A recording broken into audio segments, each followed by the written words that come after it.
I'd like to extend a big, warm welcome to Kath Elliott, the alcohol mindset coach, a fellow member of Alcohol Coaches Australia, a senior TNM coach, corporate speaker, and last but not least, one of my friends. Welcome, lovely lady. So excited to be here. We've had a few trial goes at this, haven't we? I know. Be here. Yeah, and now I'm perched outside on a stool in the backyard holding the mic like a cabaret singer. It's just ridiculous. But it's actually quite lovely to sit outside and talk to you, Kath. So I'm enjoying it. How are you surviving the holidays?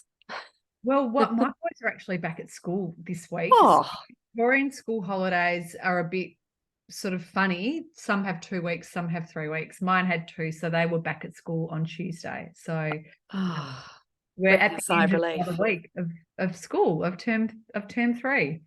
Oh my gosh, it's happening so quickly. Now, Kath, can I just kick off with that question that we always ask in this podcast, which is how long have you been alcohol free? Why the heck did you choose to give up?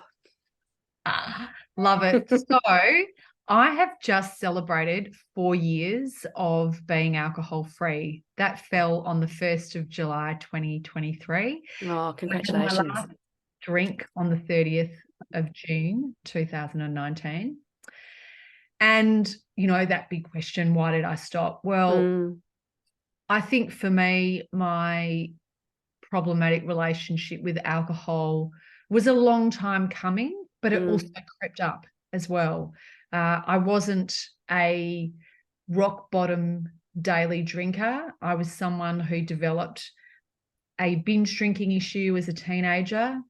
A binge drinking pattern of drinking, I guess, that had a lot of positive affirmation behind it for that, I guess, a pivotal point in my development. I was a girl who could drink a lot. I could stay up late and drink with the boys.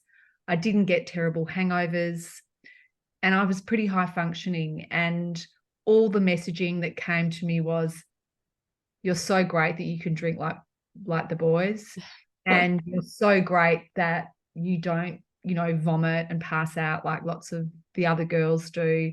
And being a big drinker is something to be really proud of. So I have a lot of positive affirmation around my drinking identity. So obviously taking that through into my young adulthood, I guess I felt quite proud of it. I had nicknames that were like the fish and the camel that were all around The camel. my drinking prowess. And so I guess there was this feeling for me that what I was doing was pretty good and that I should be proud of it. But, look, underneath those layers, if I look at what was really going on, there was some really shameful moments around my drinking. I would black out from drinking too much and too quickly. I would wet the bed, which again, that was one of the things that I said to myself I would never bring up in public because I was so ashamed of it. And particularly when I was sharing a bed with, my boyfriend or whatever, not whoever else it was. Yes. It was just that mortifying. I mean, I remember one mortifying morning. We'd had a huge night. I was probably first year out of university. I was co-sharing a bed with my boyfriend, but we're in a group of bunks and things. And of course, I'd wet the bed because I'd drunk too much. And I remember him very kindly taking the blame for it, which was lovely. But I was so ashamed. And this wasn't the first time that it had happened. It would happen on lots of occasions where I just drank too much. And what happens was I would get so excited about drinking that I would actually forget to go to the bathroom. And then by the time I'd go to bed, I'd just be so kind of unconsciously drunk that I wouldn't even. Yeah.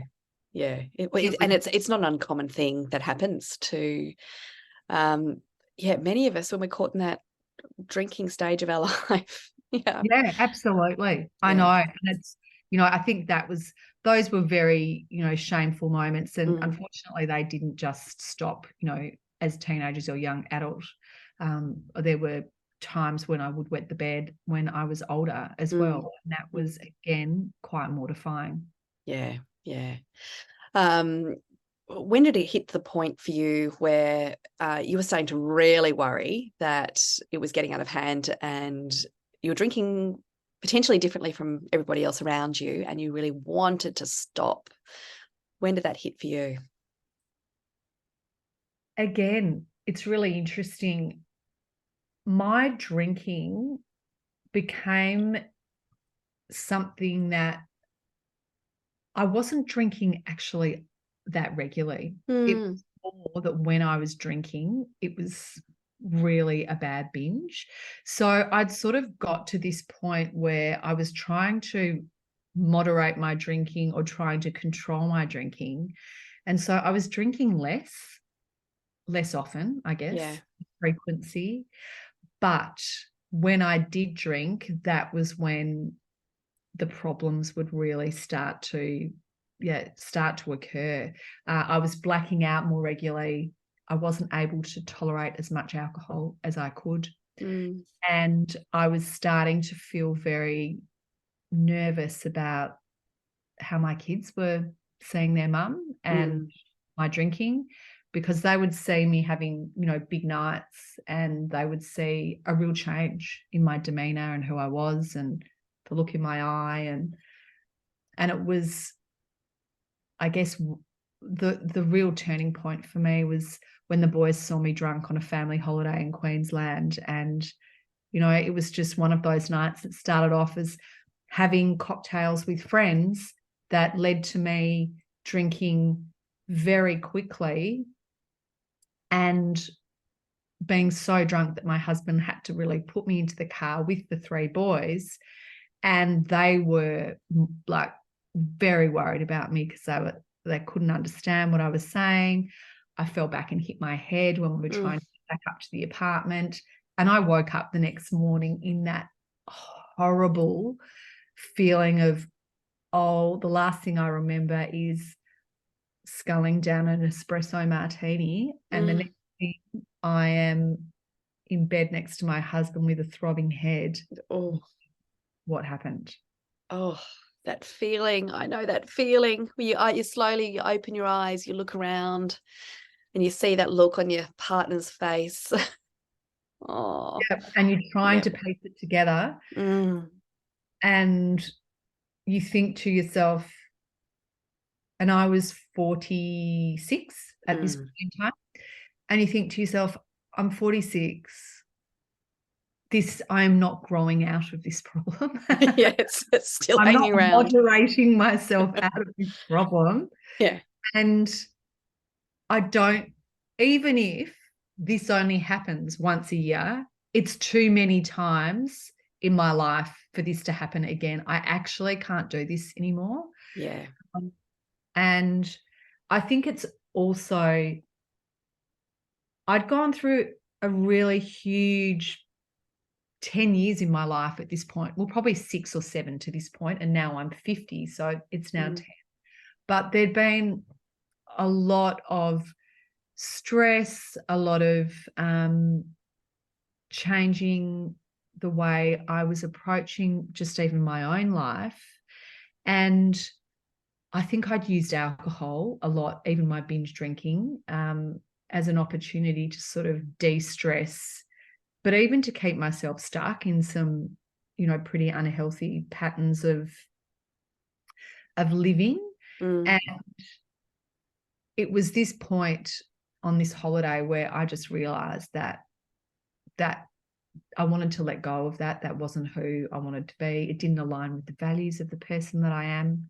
And that was the turning point and the decision. I made the decision then that I needed to have an extended break from drinking, and that I wasn't going to put a time frame on when I would go back to drinking, that I was going to embrace it as an opportunity to see what life could feel like. Yeah. Yeah. Time to farewell the fish and the camel. forever. Exactly.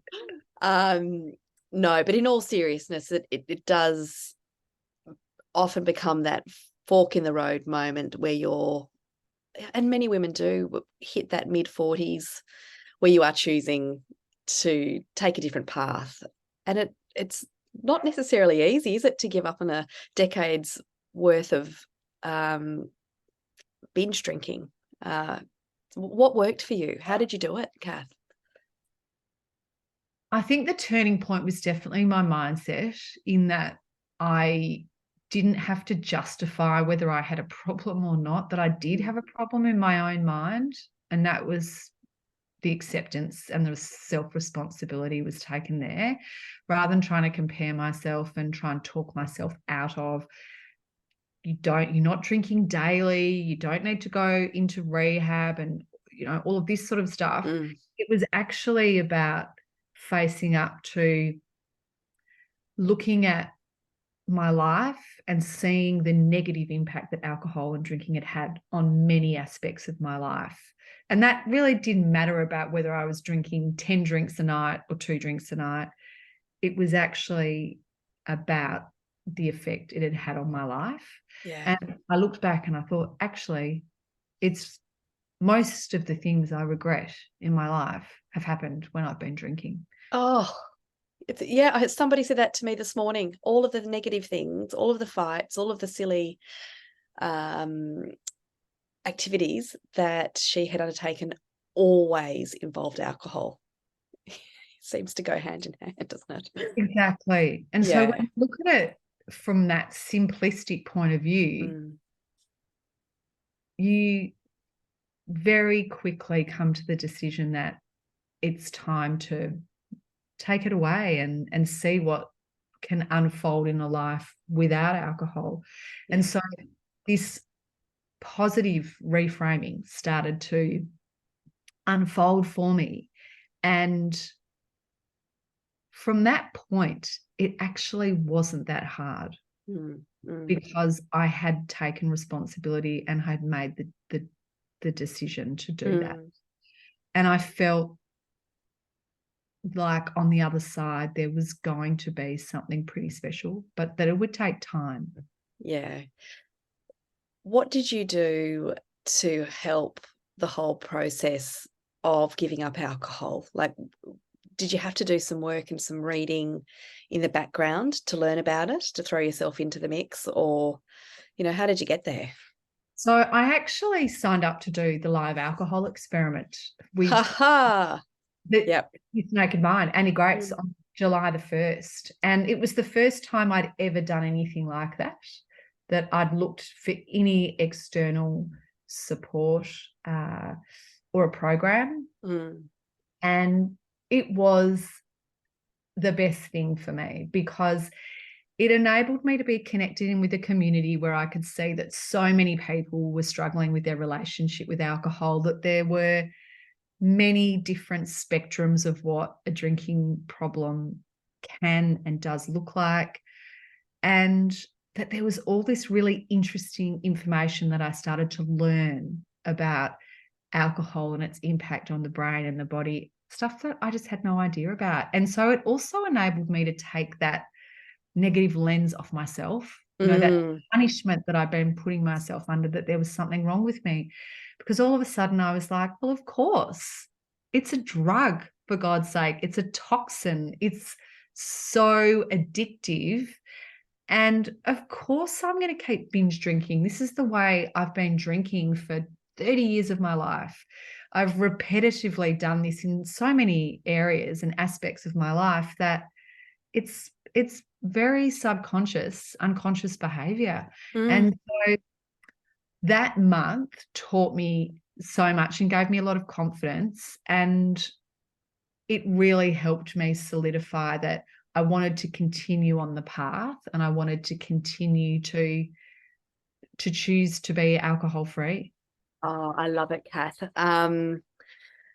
You have not only did the alcohol experiment, you then study to be this Naked Mind certified coach, and you've set up this amazing business, the Alcohol Mindset Coach. I've also love really learning from you about the links between alcohol and breast cancer. And I know that this is a topic that is very close to your heart. And you do a lot of public speaking on this topic and really spreading the word about the connections. Just in, I guess, a nutshell, what is the relationship? What are the links between alcohol and breast cancer? And why don't we know more about it? Yes. So, I mean, put very simply, there are absolute direct links between alcohol consumption and increased breast cancer risk. Mm. And there's now strong evidence that even light drinking increases your breast cancer risk. And by light drinking, that is less than 1 drink per day, can increase your overall breast cancer risk by up to 20%. So, and these Wow. are studies that have been done over many, many years. There's hundreds of studies that prove the links between alcohol consumption and increased breast cancer risk. And, you know, even recently, I was working with Vic Health on a campaign around alcohol consumption and breast cancer risk. Mm. And one of the things that they discovered through this research that they were doing is that even in Australia, in post-menopausal women, about 18% of breast cancer deaths are linked to alcohol consumption, which is huge. Oh, that floors me. So, you know, with all of the advertising that we've got out there, particularly marketing to women, the mummy wine culture, all of the mummy's helper message, you know, those bottles wrapped up in pink, you know, shouldn't there be a little statement on there, you know, almost like those statements at the end of, you know, political ads, which says, yes, but ladies, it comes with a big warning. This is what you need to know. Absolutely. Yeah. Absolutely. It should do. But unfortunately, I do some work with a couple of the breast cancer charities, and even in some of these organizations, they're reticent to really promote the links directly in alcohol consumption and increased breast cancer risk. There will be, you know, there is mention of it on their website.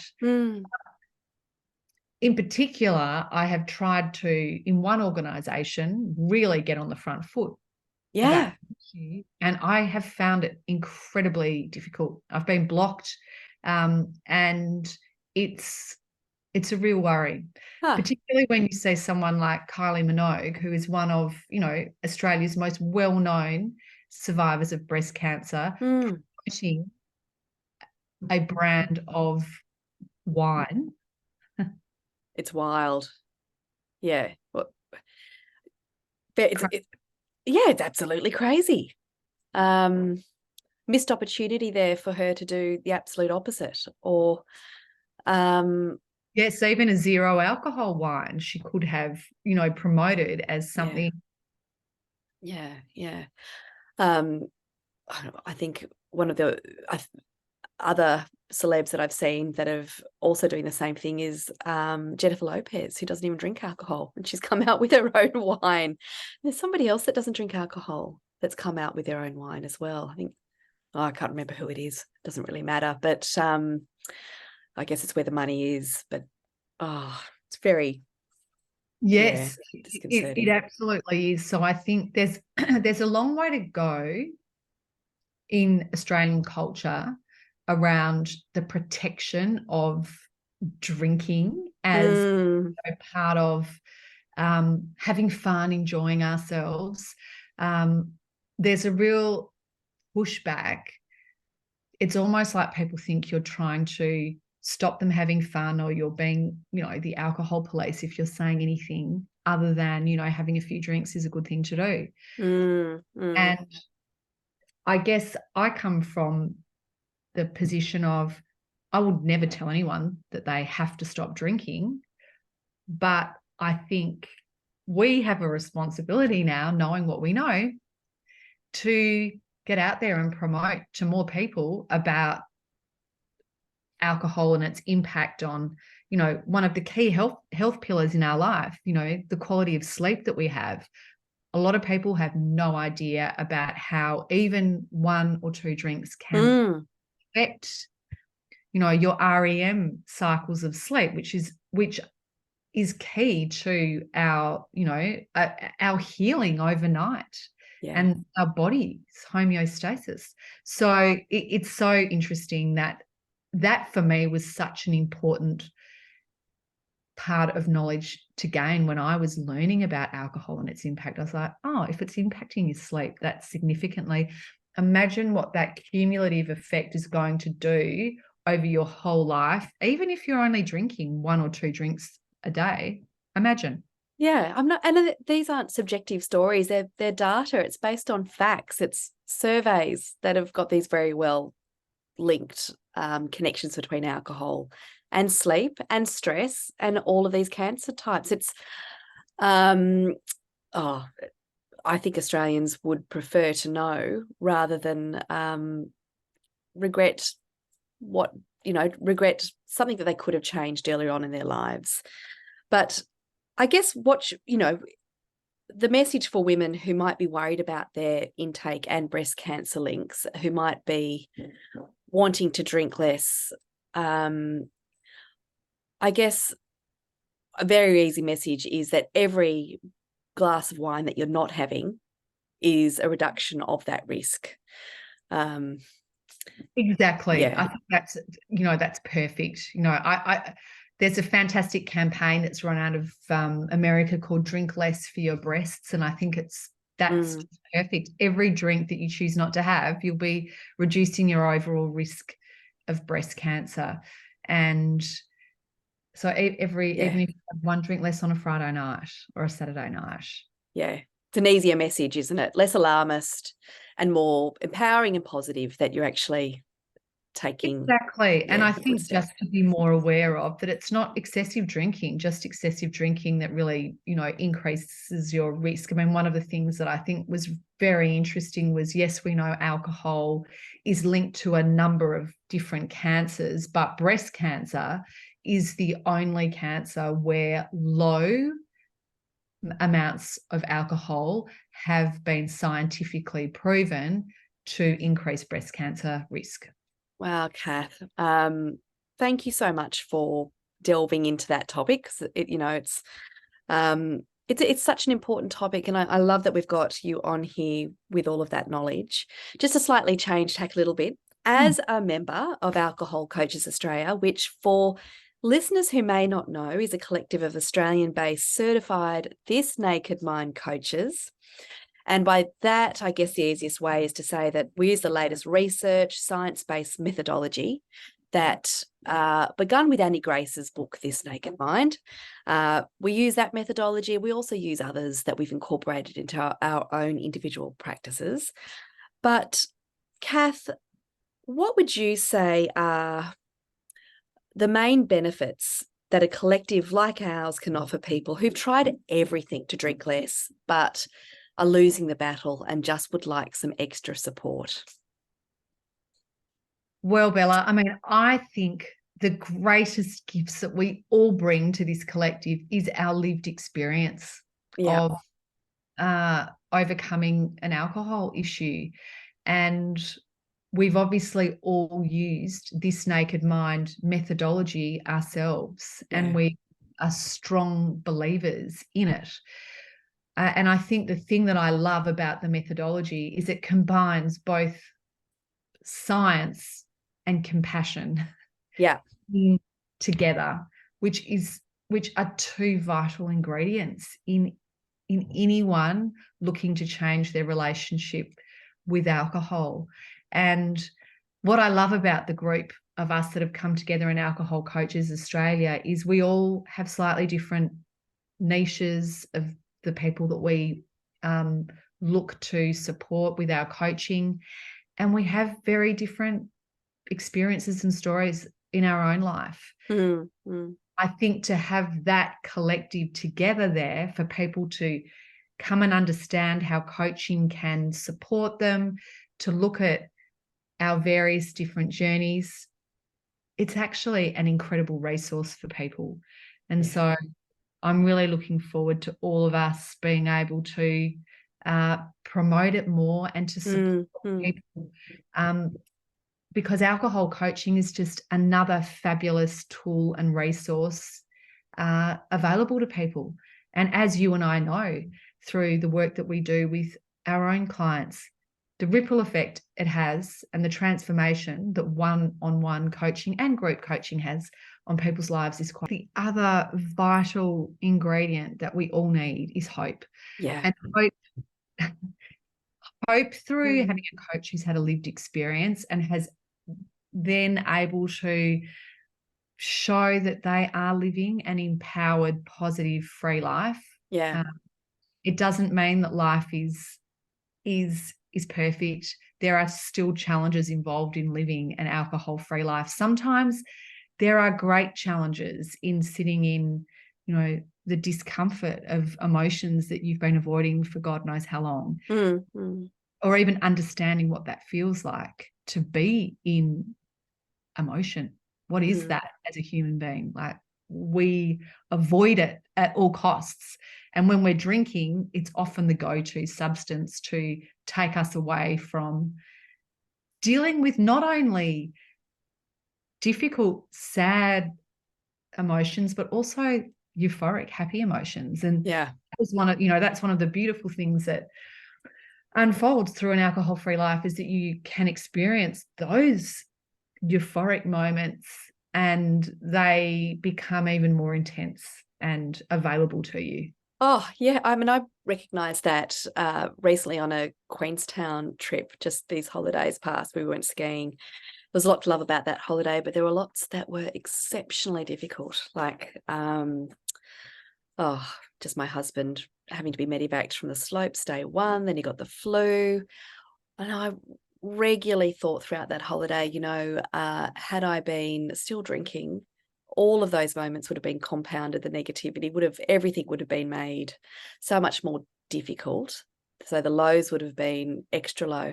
But I also noticed, yes, those euphoric highs that you just get from the belly laughs with family, all being together on a family holiday. I think I just feel them so much more deeply now than I did before, because you know, those wonderful neurotransmitters are doing all that they should be doing by operating at max capacity, whereas previously everything was deadened. And you don't know, do you? You don't know until you're released from it. Completely. And I think there's a greater presence in your life. So you actually slowed down and you're present in the moments. Than trying to avoid the moments. And that consecutively enables you to experience feeling in a way that you haven't before.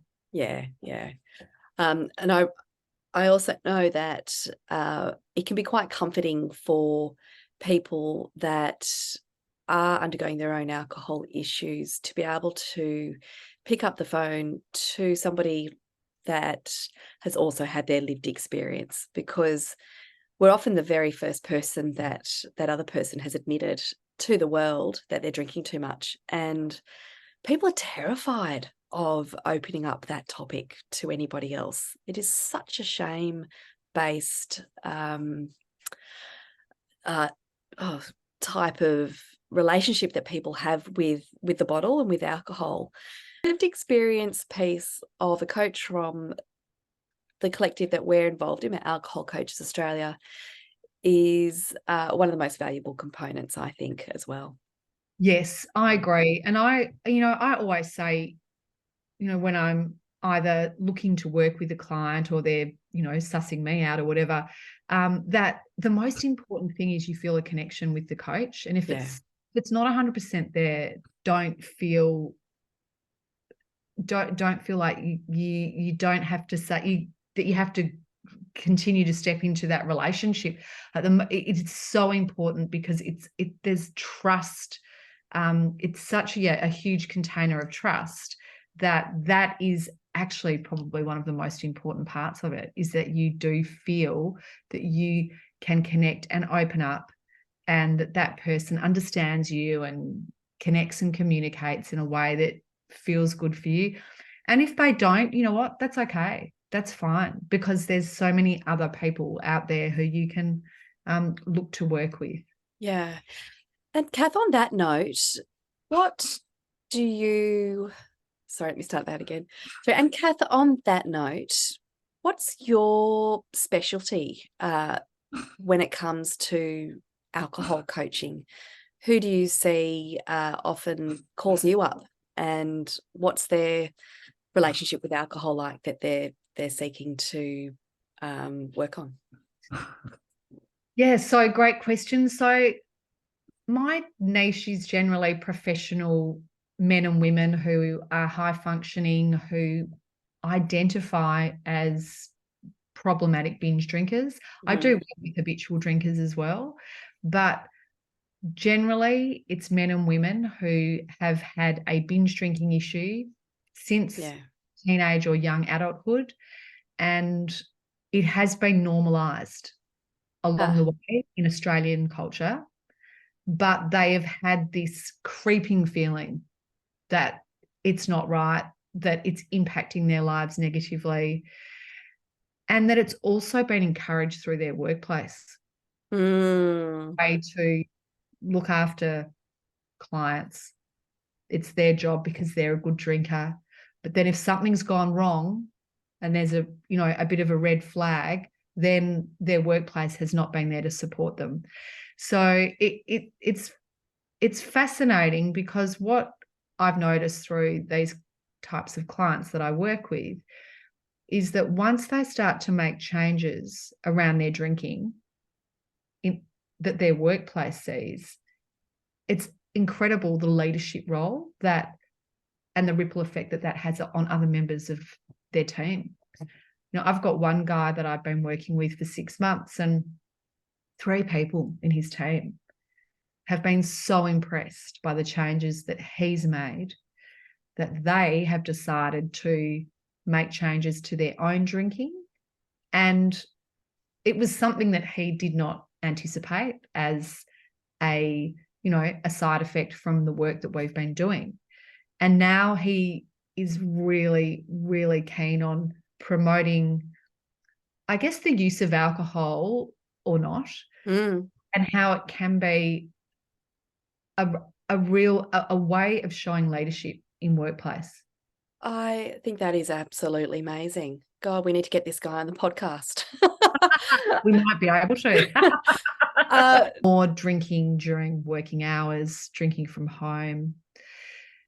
So I think there's this real understanding now that as a workplace, as an employer, there's a responsibility, and that alcohol plays a big role in the mental health conversation. In the past, it was there was a bit of lip service. I think, you have meditation and you have the well-being days. Yeah. But then you're serving open bars in your office each night.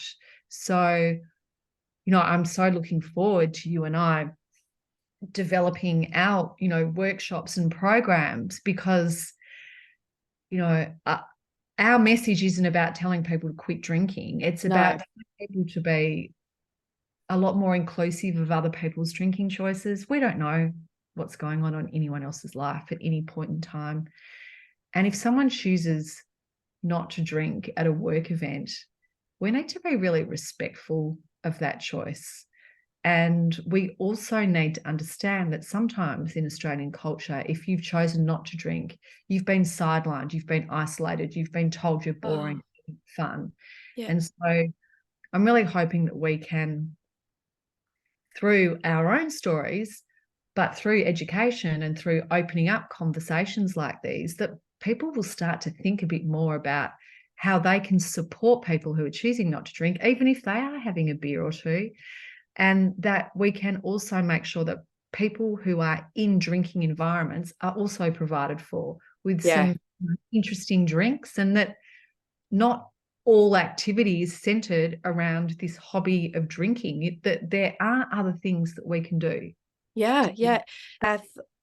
I could talk with you about all of these topics for ages, and I feel like we've kind of dipped into bite-sized bits about the breast cancer, about Alcohol Coaches Australia, your own story, and the workplace environment. They're all probably deserving of an episode all by themselves.